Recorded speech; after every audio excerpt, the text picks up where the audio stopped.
Hello everyone, welcome to another episode of the Magic Arena Run. Today we are doing a top 10, and considering we've had a lot of talk about Universes Beyond and all that, I decided we probably should take a look at some of the things that are original to Magic the Gathering. We actually have quite a few, some that are derivative, a lot that have their own unique spin on it. We're gonna actually be going over some of the top 10 races original to Magic the Gathering. We've had quite a few. If we played Jumpstart recently, you would have seen some of them. We actually will be seeing more on times to come, but for now we're gonna go and take a look and see what we have here. But first off, on not quite there are actually a lot more here. Originally it's supposed to be just like the Kitkin and the Azra. These are basically, well, Kitkin originally they were actually going to put actual hobbits in the game. But they saw that there was the legal problem between D&D, which was owned by TSR back at the time, and the estate of J.R.R. Tolkien. So that's why that's where they decided to get it the term Kitkin from the phrase of kit and kin, which was also from the Tolkien books. Or it did. So it originally comes from there. I would say that came out in one of the earliest sets. I'm trying to drawing a blank on which one it is right now. I'll get back to that. But you also have the Azra, which has the same origins as Tieflings. They're not the same as Tieflings. We see them now in AFR, just as we see how do you say this? We also see halflings in AFR. So what was I saying? Yeah, Kitkin originally came out in Legends. First one is Amro Kitkin. I think we would get we would get a few here and there, but it would mostly come out in Lorwyn onwards.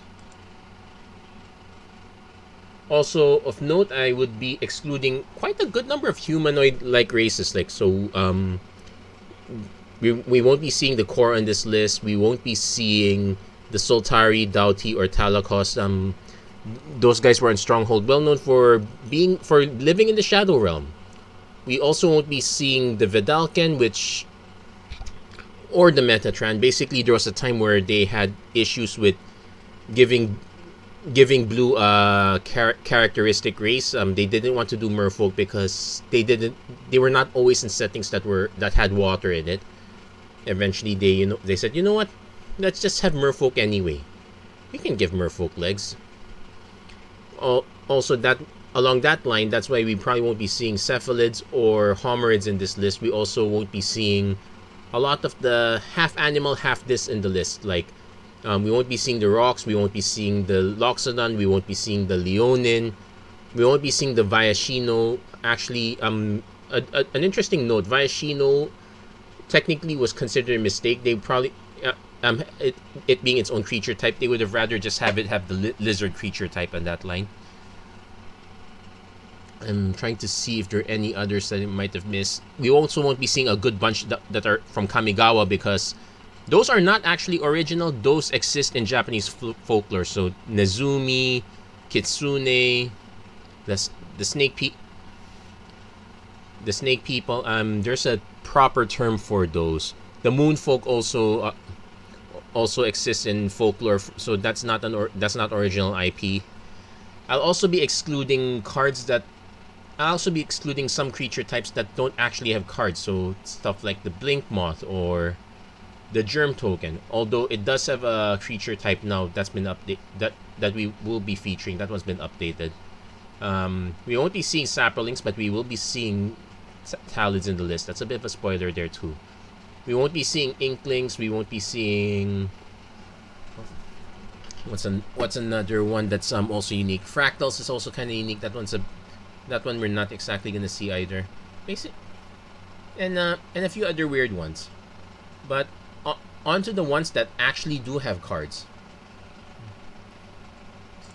So number 10, if you most people would recognize this race specifically from the art on the left. This would be Kavu. So the Kavu would be it's a unique take on beasts. Well, there actually is another unique race of beasts. They're called Balots, but otherwise this is basically their take on an amphibious style beast that it's native to Dominaria. The reason it's down here at number 10, they are quite popular in the sense that they are kind of like reptilian beasts and whatnot. They do get their own, they do have their own species type. That said, it's pretty much down there because other than that, you would think it's no different from a regular beast. It's about having an interesting, how do you say this? What makes them interesting? That's usually the question. That said, I would mention, I did mention that the one on the left is probably the most famous one. That's Flametongue Kavu. Then recently in Modern Horizons, we also got Territorial Kavu, which is also kind of wrecking modern recently as well.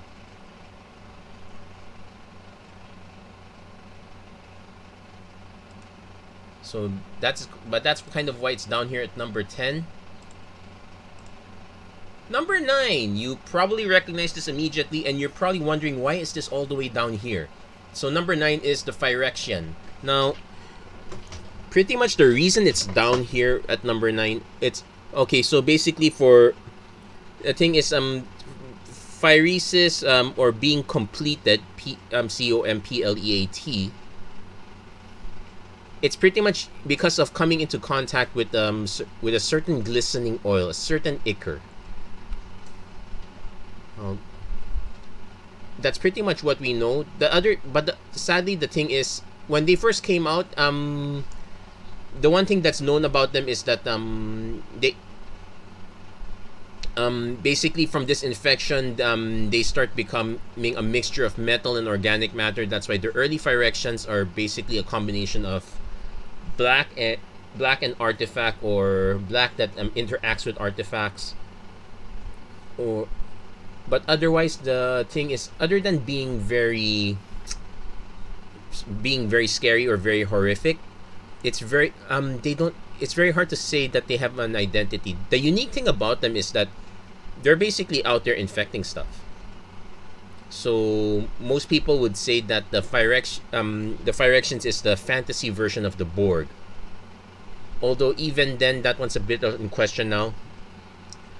I would say that the Phyrexians are getting better traction ever since their appearance in New Phyrexia, sorry. With all 5 colors getting access. Back in the day, it was just literally black, and it was literally just black and artifacts that were Phyrexionized. All thanks to Yawgmoth. But this time, all 5 colors got to dip their toes into the Phyrexian oil, and there's many different identities as a result. And it seems like we're heading towards an inevitable encounter with the Phyrexians.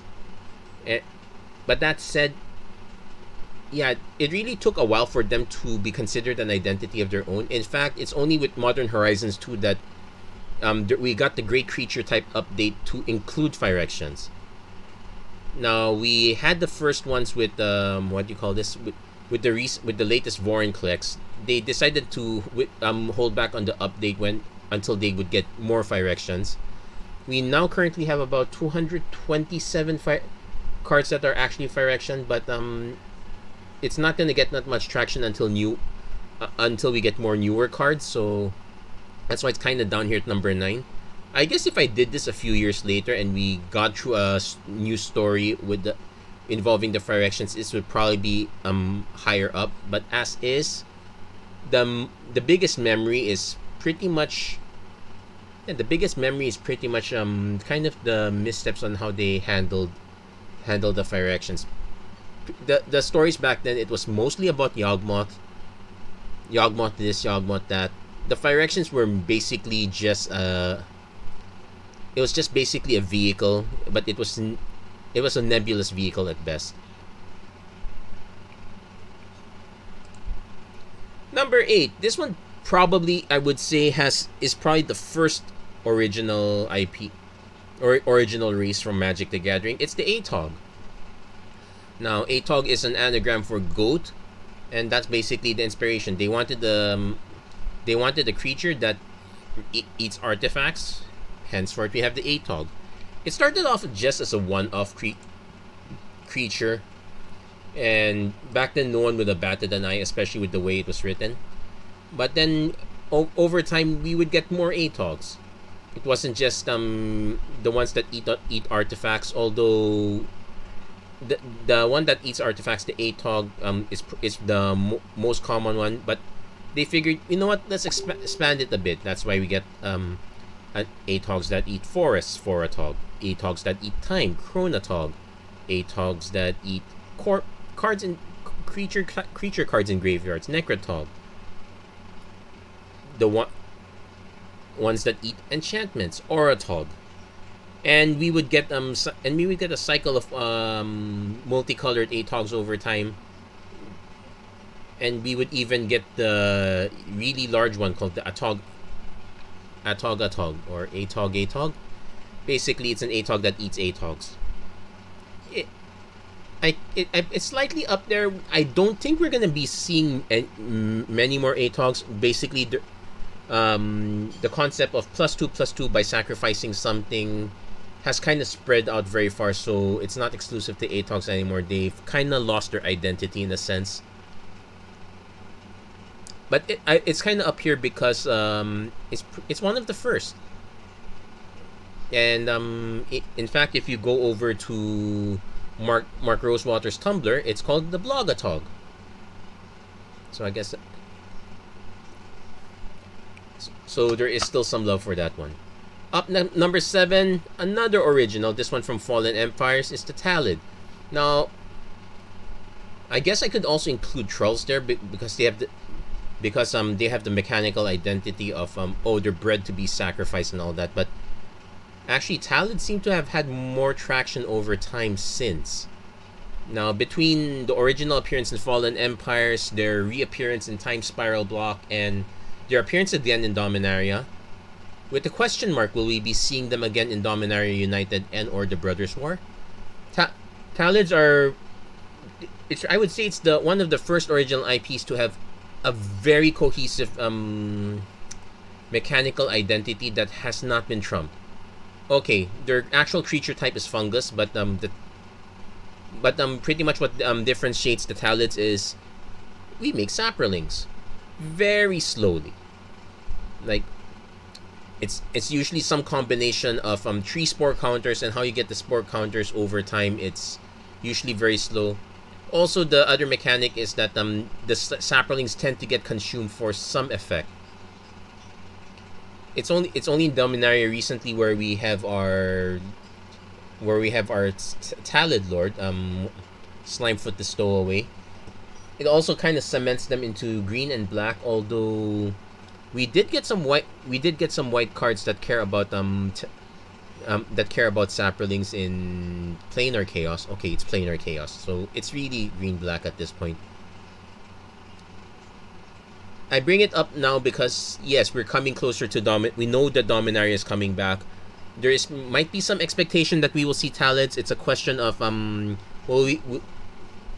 it's a question of what kind of volume. Is there going to be any competition for that? But I believe Talids are relatively well loved.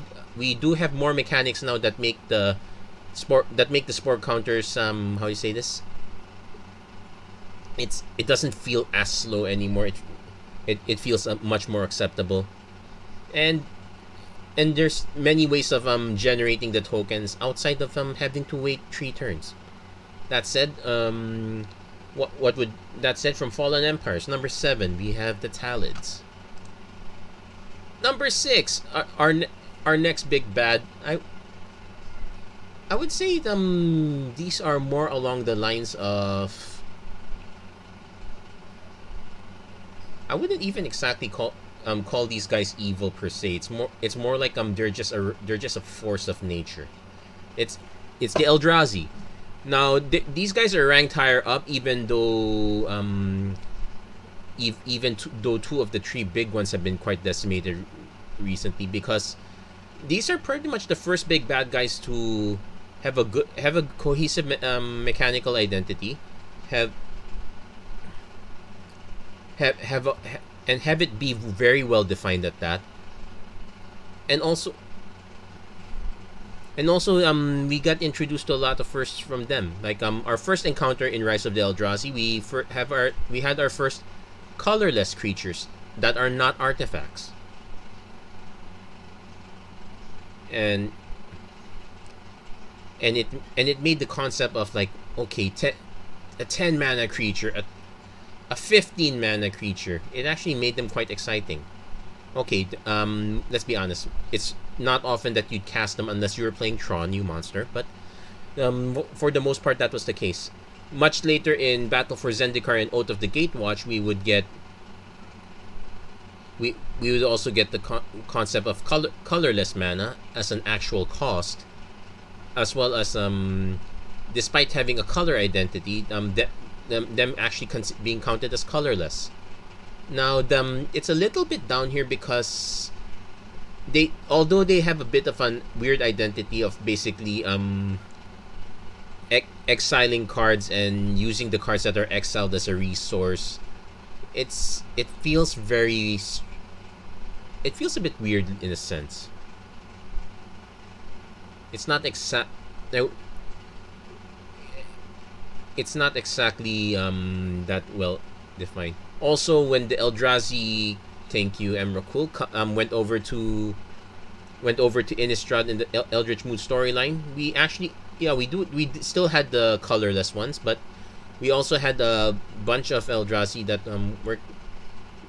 weren't exactly, that were tied to colors. It did find a much better definition as Eldritch Horrors.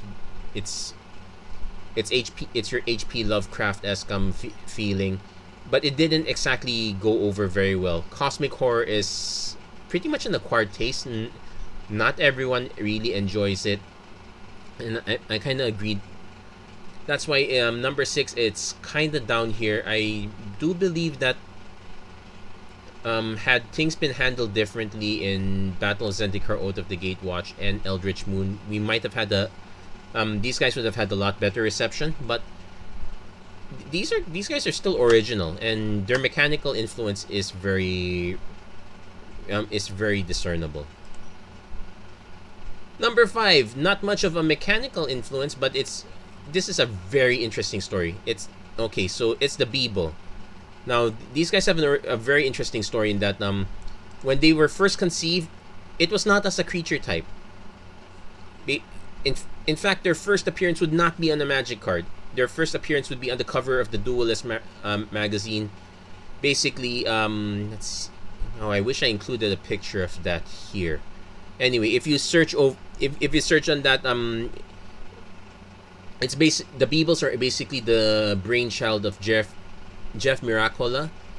He needed to have this concept of a bunch of small creatures harassing a small creature. Squee was a goblin, so he created these guys, kind of hairless, so that we don't so maybe my conjecture is that they look awfully hairless, so that we won't confuse them with tribbles. But then their next few appearances would be on cards that are not creatures.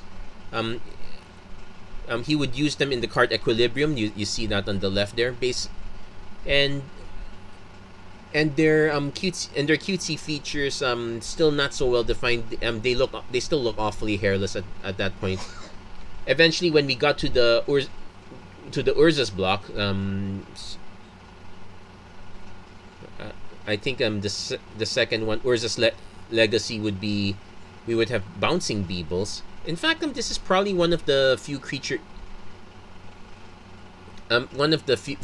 types, awfully original, exists in Hordes, has very few cards. I think there are only two actual creature cards that bear the name Beeble in black border, and the rest would be in silver border.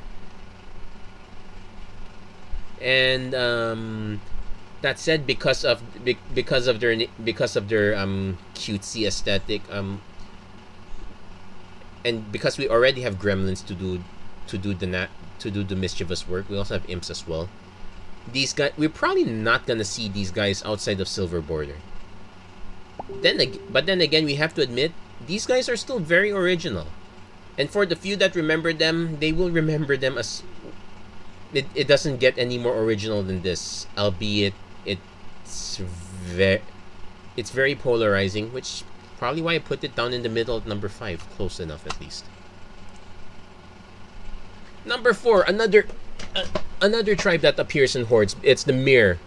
Now, originally in Mirrodin, we were not going to actually get the Mir. We were actually going to get the gnomes. You know, the ones in bottle gnomes. They don't look like garden gnomes, thank goodness. But they still have the gnomey aesthetic of it. Then they figured, no, let's create another creature type. So the Mir comes from the Greek word for ant. I actually have to look up what's the actual Greek word for this. I think it's also where they get the term Myrmidon. Myrmeko. And the concept is that these guys are essentially autonomous creatures that work for a certain hive. These are all the creations of Memnarch. Memnarch would basically he uses them as like mini GoPros or drones. But ever since Memnarch's demise, they kind of they still maintain their original commands. They still continue to do their job. Basically, it's like what would happen to drones if when they stop receiving instructions from a central source? Will they still be doing their last program instruction, or will they just cease to operate? Though eventually what happened here would be that a bunch of the Mir would be Phyrexionized, thanks a lot, and some of them would get a different lease in life on that.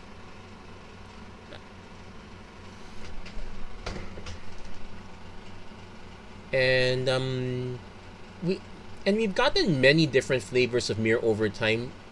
I guess the issue is we will definitely see them again the next time we go back to New Mirrodin. I mean New Phyrexia, considering that all the signs point to an eventual encounter with the Phyrexians in said New Phyrexia. There's a good chance we will see the Mir again. In fact, outside of that, from time to time, we see the Mir come back in many supplemental sets. I believe both Modern Horizons has some flavor of Mir. Future Sight gave us the Mir again. And these guys are generally beloved as that. Something very small, something that seems to be programmed to be adapted for many different things. So it's a very unique take on the typical, especially for artifact creatures. It's a very unique take. We do have other original types, but they're usually relegated to tokens like Pentavite, Triskelievite, Blink Moth.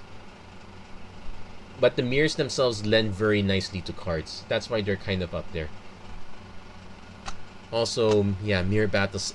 Also, having a huge Mir battle sphere. Still an all-star in many cube formats. So there you go. Number 4, the Mir.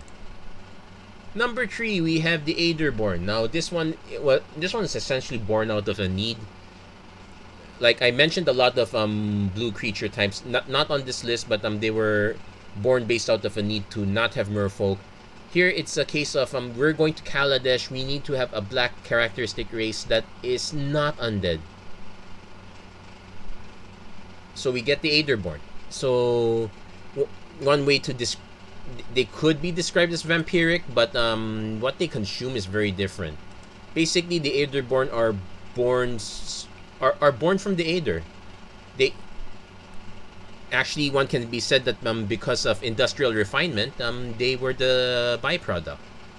So So very interesting to see. We have a so one can argue that the Aether is sentient as well because it from their processing, they they take on a humanoid form. Now, Aetherborn are known for having not exactly very long lifespans because they're basically born out of energy, and the way they handle themselves is because they know that their lifespans are very short, very fleeting. The Aetherborn live to experience existence. Basically, everything that they can experience, they will. In fact, I would say that as a characteristic race, these guys are probably one of the most well-defined. Especially if you read through the stories of Kaladesh and Aether Revolt.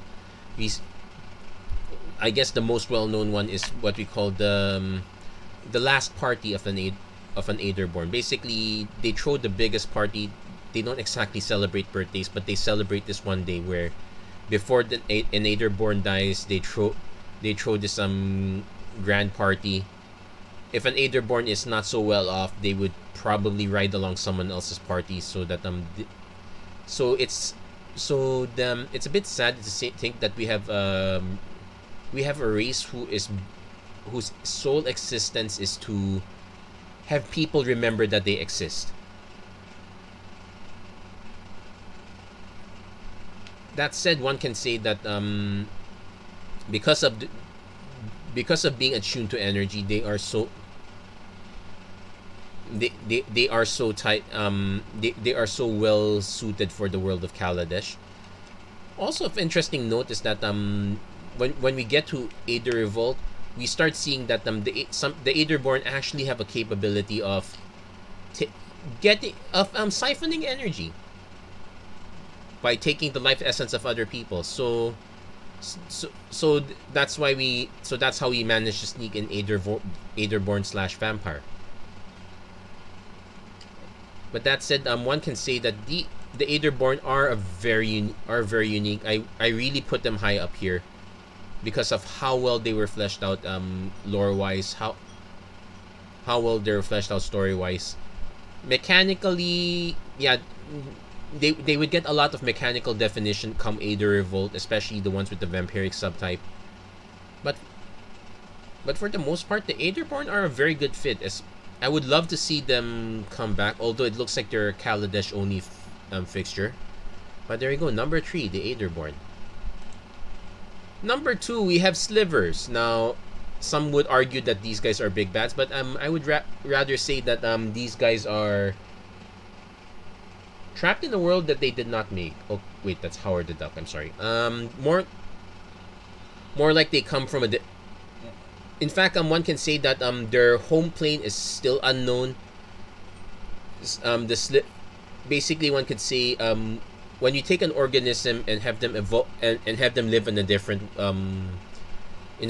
plane or a different environment, how will they continue to exist? Now, the Slivers are actually the original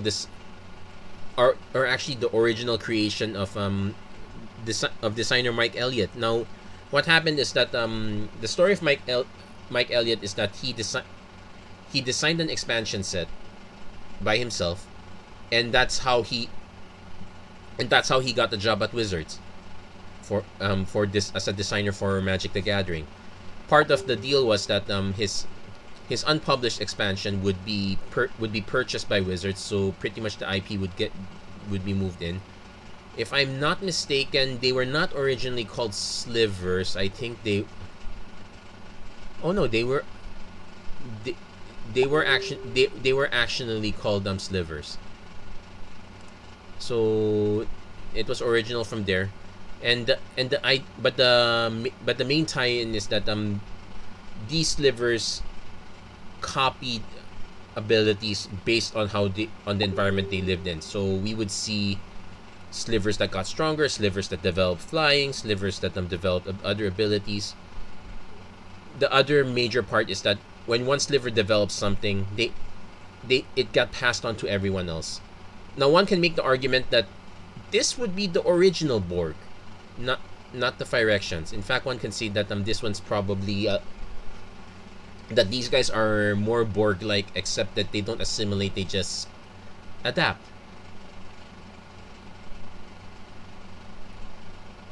They manage to take uniqueness without having to take yours, in a sense. Now the thing with Slivers is that there was one point of contention with Slivers. I believe it's around M15 when they brought Slivers back, but wait, oh no,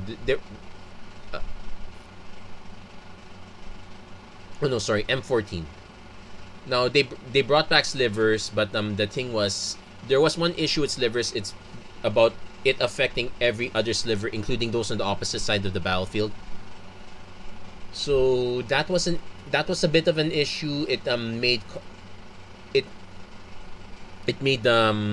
reading the board state very confused, very difficult. It made some cases where, like, especially on the sliver mirror match, it made it very unattractive in several cases.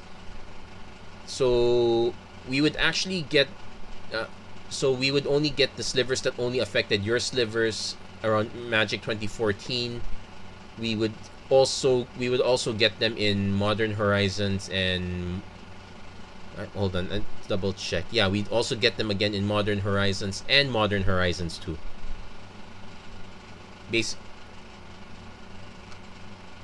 Actually, I'm not too sure about Modern Horizons 2. I think it's just Modern Horizons. Yeah, I think it might be Modern Horizons only. But the sad thing is that it's very unlikely we'll get back to the old days where slivers would affect every other sliver, including those on the opponent's side of the battlefield. It's simply not a very good design. It's simply not very good for the game overall. I know some people who like it, and in fact there were some slivers that were designed to take advantage of it. Like there was like in Time Spiral block, there was a card called Plague Sliver. It was basically a huge sliver. It's a 4-mana 5/5, but all slivers have at the beginning of your upkeep, this creature deals 1 damage to you. So it's basically an anti-sliver. You played this if your opponent was playing slivers because it got them to kill themselves. Other than that, Other than that, this would be also what we would qualify as one of the first original types.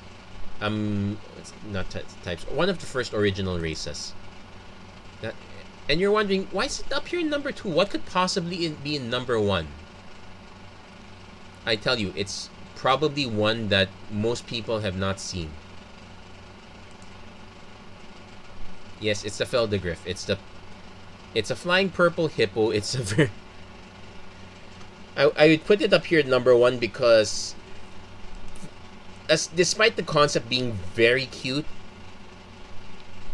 searching for Feldegriff or even searching for flying purple hippo on Google, let's do that right now. Flying purple hippo.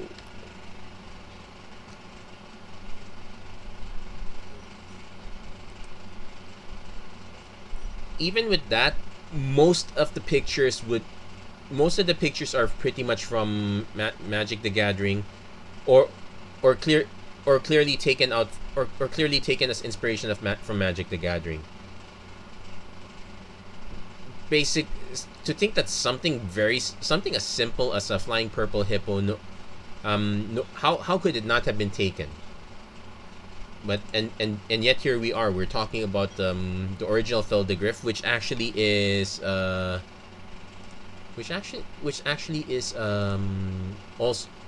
also another anagram. Atog was an anagram for goat.